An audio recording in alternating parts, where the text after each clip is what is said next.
साथियों, आज एक बहुत विशेष दिन।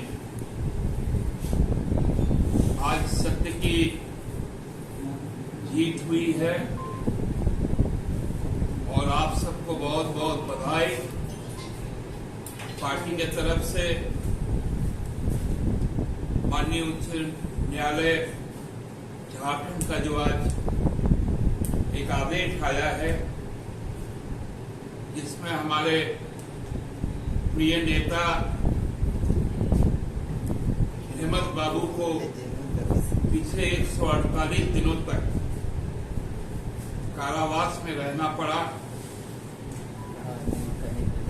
उसके विवेचना करते हुए एक बहुत बड़ी राहत और सुकून आज हम लोगों को हुआ है जब माननीय उच्चतम न्यायालय ने उनको उनके अर्जी पर जमानत देने का फैसला किया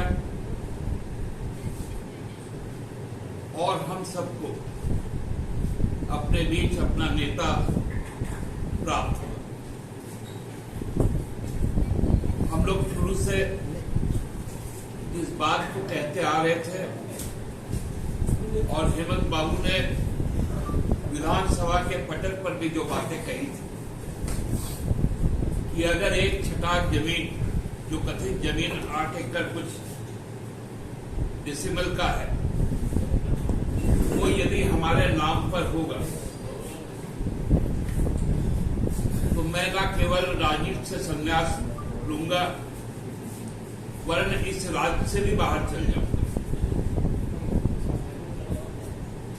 उनका यह कठोर प्रण जो था, क्योंकि उस बातों में ईमानदारी और सच्चाई कूट कूट कर भरी हुई थी। आज उसी का स्वीकारोक्ति इस जमानत के आदेश पर भी कहीं से भी ये बातें साबित नहीं हो पाई। कोई डॉक्यूमेंट्री एविडेंस आज तक नहीं आ पाया पिछले 5 महीनों में, और उसके पहले जो 3, 4, 5, 6 महीने लगाए प्रवर्तक निर्देशालय ने, कई बातें सामने नहीं, जिसके कारण आज हमें यह जमानत मिला। यह जमानत कोई आसान शब्द नहीं, ये झारखंड के 4 करोड़ लोगों के विश्वास का जमानत है। आप एक सुनियोजित साजिश के तहत लोकसभा चुनाव के पूर्व आप चाहते थे कि एक जो प्रखर नेता है इंडिया गठबंधन का, उसके पैरों में बेड़ी लगा दिया जाए ताकि वे इस न राज्य में घूम सके न देश में घूम सके,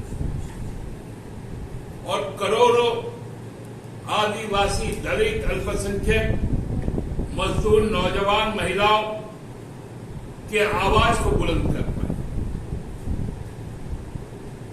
आपने उनके पैरों में बेड़ियां डाली, हाथों में हथकड़ी डाला, ताकि चुनाव को प्रभावित किया जा सके। ये चुनावी प्रबंधन था भारतीय जनता पार्टी का। ये ईडी का इसमें कहीं कोई आरोप नहीं था, वो कठपुतली थी, वो इशारों पर काम कर रही थी भारतीय जनता पार्टी का, ताकि चुनाव में झारखंड में एनडीए को बढ़त मिले। आदिवासी अस्मिता पर हमला हुआ तो आदिवासियों ने दिखा दिया कि एक भी सीट झारखंड का भाजपा को नहीं मिला, एनडीए को नहीं मिला। और मैं दावा के साथ कह सकता हूं कि हेमंत बाबू यदि बाहर रहते, पूरे देश में आदिवासी जगहों पर जाते, दलितों के पास जाते, अल्पसंख्यकों के पास जाते, नौजवानों के पास जाते, तो आज की राजनीतिक परिस्थिति भारत की दूसरी हो। नेता राहुल गांधी प्रधानमंत्री हो, नेता प्रतिपक्ष नहीं होते, क्योंकि लगभग 30 सीटों का हमारे झारखंड में और 9 सीट और पूरे देश में कम से कम 30 सीट, ये 40 सीटों का इजाफा इंडिया गठबंधन को होगा। आपने भारतीय जनता पार्टी ने साजिश के तहत अपने चुनाव को मैनेज किया, लेकिन अब जो हम लोग कहते हैं ना, साजिश का हो गया अंत, बाहर निकल गया अपना हेमंत, ये आज का नारा है। साजिश का हो गया है अंत, बाहर आ गया है हमारा नेता हेमंत। और जब भी आप विधानसभा का चुनाव करवा लीजिए, मैं तो चुनौती देता हूं,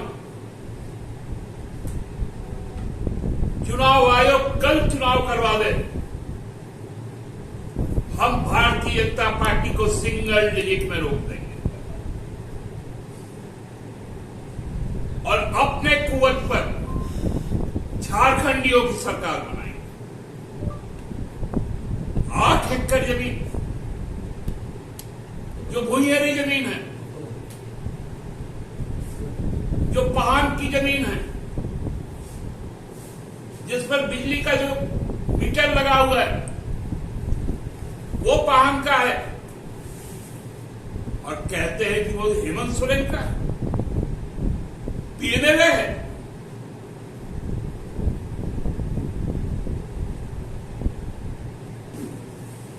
आप खोलकर सुन लीजिए, आंख खोलकर देख लीजिए और कान खोलकर सुन लीजिए भाजपा के नेताओं। 79,710 स्क्वायर किलोमीटर जो इस राज्य का क्षेत्रफल है, वो पूरा का पूरा क्षेत्रफल हेमंत सोरेन का है। 1, 2, 4 एकड़ नहीं, 79,710 स्क्वायर किलोमीटर जो पूरे झारखंड का क्षेत्रफल है, उसका जमीन का मालिक हेमंत सोरेन, झारखंडियों का प्रतिनिधि हेमंत सोरेन। आपकी जिगर भपकी,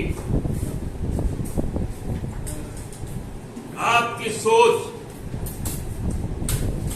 हम लोगों को डरा भी नहीं सकती और न डिगा सकती। हम लोग जानते हैं संघर्ष करना। अभी 30 जून आने वाला है, हूल दिवस है, और वो संथाल हूल, उसी संथाल के बेटा को आपने जेल में डालने का काम किया था। ये चीजें मत भूलिए कि इस राज्य की माटी सिद्धू, कानू, चांद, भैरव, फूलो, झानो, शेख भिखारी, टिके तुमराव राव और सबसे बड़े भगवान बिरसा मुंडा की जमीन। यहां संघर्ष से आप किसको भगाते, किसको डराते? संघर्ष हमारा डीएनए है। हम संघर्ष नहीं छोड़ सकते। हम इस देश के आदिवासियों की आवाज को नहीं छोड़ सकते। दलितों के आवाज के साथ कॉम्प्रोमाइज नहीं कर सकते। अल्पसंख्यक लोगों के ईमान की लड़ाई को हम कभी भी बेच नहीं सकते, न महिलाओं के सम्मान के साथ कोई समझौता कर सकते, न युवाओं के जो आशा है, आकांक्षा है, उसके साथ खिलवाड़ कर सकते। यह हमारा प्रण है। मैं पुनः आभार व्यक्त करता हूं माननीय न्यायालय के प्रति। संपूर्ण सम्मान के साथ मैं आभार व्यक्त करता हूं झारखंड के प्रतिजनों का, जिन्होंने इस संघर्ष में हमारा साथ दिया। हम आभार व्यक्त करते हैं अपने सहयोगी दलों का, जिन्होंने हमारे इस लड़ाई को लड़ने का काम किया। हम आभार व्यक्त करते हैं अपने पार्टी के समर्पित कार्यकर्ताओं का, जो एक दिन भी बिना विचलित हुए इस संघर्ष पथ को आगे बढ़ाया। और हम तमाम लोग आभार व्यक्त करते हैं प्रिंट मीडिया, इलेक्ट्रॉनिक मीडिया का, जिन्होंने हर वक्त समान रूप से हमारी बातों को सुना, हमारी पीड़ा को सुना और उसको जन जन तक पहुंचाया। आप सबको बहुत बहुत धन्यवाद।